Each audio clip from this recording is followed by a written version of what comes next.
అయితే game changer నుంచి మొత్తం ఇప్పుడు అంటే ప్రమోషన్ స్ట్రాటజీ మారిపోయింది సార్. అంటే అది ప్రీ రిలీజ్ ఈవెంట్ యూఎస్లో చేయడం అనేది, దానికి ఫాలోడ్ బై డాకు మహారాజ్ కూడా చేశారు.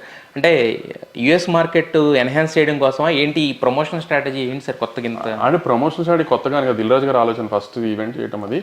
ప్లస్ అందరం ఏమనుకున్నామంటే ఇక్కడ ఆంధ్ర కానీ తెలంగాణలో కానీ ఎంత ఫ్యాన్స్ కానీ కామన్ ఆడియన్స్ జనరల్ ఆడియన్స్ కానీ ఎంత సినిమాను చూసి మనకు రెవెన్యూ ఇస్తున్నారో, గత 10 ఏళ్ళగా యూఎస్లో కూడా రెవెన్యూ పెరుగుతూ వచ్చింది. లాస్ట్ 2-3 ఇయర్స్ నుంచి ఇంకా పెరిగింది. సో వాళ్ళు మనల్ని అంత ఆదరించి ప్రీమియర్స్ కానీ ఇంత ఏదైనా చేసినప్పుడు వాళ్ళకు కూడా ఏదైనా గివ్ బ్యాక్ ఉండాలి కాబట్టి ఇంకా స్లోగా అట్లా స్టార్ట్ చేయడానికి ప్లాన్ చేసి స్టార్ట్ చేశారు రాజు గారు. సో దాన్ని నేను ఫాలో చేశారు. ఇంకా అంటే నెక్స్ట్ ఇంకా ప్రీ రిలీజ్ ఈవెంట్లు అక్కడ అది ఇంకా అప్పుడు సినిమాలు హీరోలు ప్రొడ్యూసర్లు డిపార్ట్ కానీ ఇప్పుడు మేము సార్ చేశారు. ఇంకా మేము అనుకున్నాము అంటే దిల్ రాజు గారిని ఫాలో అయ్యారా? అంతే.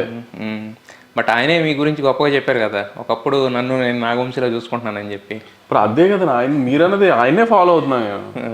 అంటే ఆయన మీ గురించి చెప్పారు. చెప్పారు మీరు వస్తున్న హిట్స్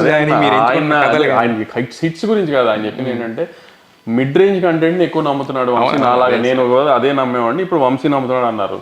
అదే ఆయన పాత్రలో వెళ్తున్నారు, నేను హ్యాపీ ఫీల్ అయ్యారు. అది అలానే యూఎస్ ప్రీ రిలీజ్ కూడా అలానే వెళ్ళాను అంతే. ఇప్పుడు మీరు ఫాలో అయ్యారు ఆయన ఒక రకంగా చెప్పాలంటే. సో అంటే మీకు రాజు గారికి ఏంటి సార్ అంత అంటే ఒక బేసిక్ ఏంటంటే ఒక పోటీ తత్వం అనేది ఉంటుంది మిగతా బ్యానర్స్. పోటీ అంటే ఎవరితో పోటీ ఉండదు, కానీ నాకు రాజు గారికి ఏంటంటే ఒక ఫ్రెండ్లీ బ్యాంటర్. నేను ఒక చిన్న ఒక 27 ఇయర్ ఓల్డ్గా ఇప్పుడు సినిమా ఇండస్ట్రీకి వచ్చి లవ్వర్స్ అని ఒక చిన్న సినిమా తీసినా నీ సినిమా నేనే చేస్తా అని ఆ రోజు పిలిచి, అసలు ఆ రోజు నేనెవరో తెలియదు, ఆ సినిమా ఏంటో తెలియదు, నేనే చేస్తానని ఆయన లవర్స్ అనే సినిమా కూడా చేశారు ఆ రోజున. ఒక సూర్య గారితో పెద్ద సినిమాతో రిలీజ్ అయినా కూడా ఆయన రిలీజ్ చేశారు నా సినిమా.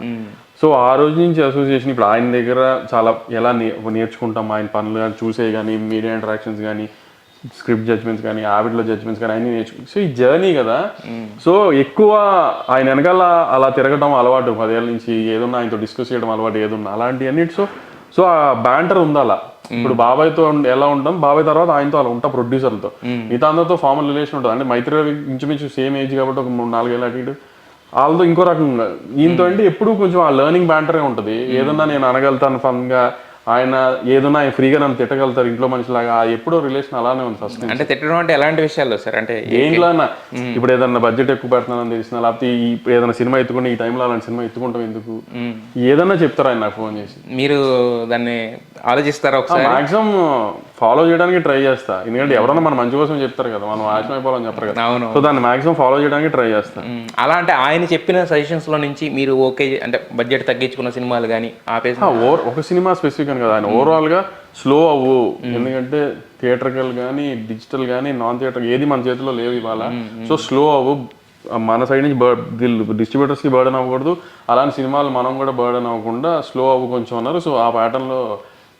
బట్ మీరు ఎక్కడా సార్ లాస్ట్ ఇయర్ అన్ని సినిమాలు తీసినా మీకు గ్యాంగ్స్ ఆఫ్ గోదావరి ఒక్కటే మీ క్యాలిక్యులేషన్ తప్పింది నాకు తెలిసి. క్యాలిక్యులేషన్ తప్పలేదు, అనుకున్నంత రెవెన్యూ చేయలేదు. అదే సార్, అంటే ఒక రకంగా మీ బ్యానర్ నుంచి వచ్చిన సినిమాలన్నీ కూడా అంటే ఎవడన్నా ఒక 100 రూపాయలు టికెట్ కొనుక్కుని లోపలికి వెళ్తే ప్రతి ఒక్కళ్ళు ఎంజాయ్ చేసి వచ్చారు, మిగతా సినిమాలన్నీ కూడా.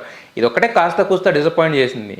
సో మీరు అంత హిట్ ఫామ్లో ఉన్నప్పుడు మీరు ఎన్ని సినిమాలైనా అదే అంటున్నాను కదా, అదే కాంప్లిసెంట్గా అయ్యి ఏది పడితే చేయాలి అనుకుంటే కూడా మన ఇండస్ట్రీ అలాంటిది, ఎంత టైంలో లేపుతారో అంతే ఫాస్ట్ కింద పడేయగలరు. మీకు ఆ పికింగ్ జడ్జిమెంట్ ఉంది కదా సార్. ఇప్పుడు మీ దగ్గర వచ్చిన ప్రతి కథ కూడా ఎక్కిచ్చారు కదా మీరు, మీరు అలా చూసుకుని అలా కూడా బ్యాలెన్స్ చెయ్యి అని చెప్తున్నారు, అంతే ఎక్కువ రిస్కులు చేయొద్దు అని. మరి ఈ సినిమాకి ఏమన్నా చెప్పారా బడ్జెట్ విషయాల్లో కానీ వాటిల్లో కానీ? ఈ సినిమాలకి బడ్జెట్లో ప్రొడ్యూసర్ పాత్ర కొంచెం తక్కువే ఉంటుంది. మనం ఎందుకంటే మాస్ కమర్షియల్ మూవీస్కి వెళ్ళినప్పుడు యాక్షన్ బ్లాక్లు విఎఫ్ఎక్స్లు ఇవన్నీ మన చేతుల్లో ఉండవు. సో అదంతా కొంచెం అవసరమైతే ఎక్కించాలి.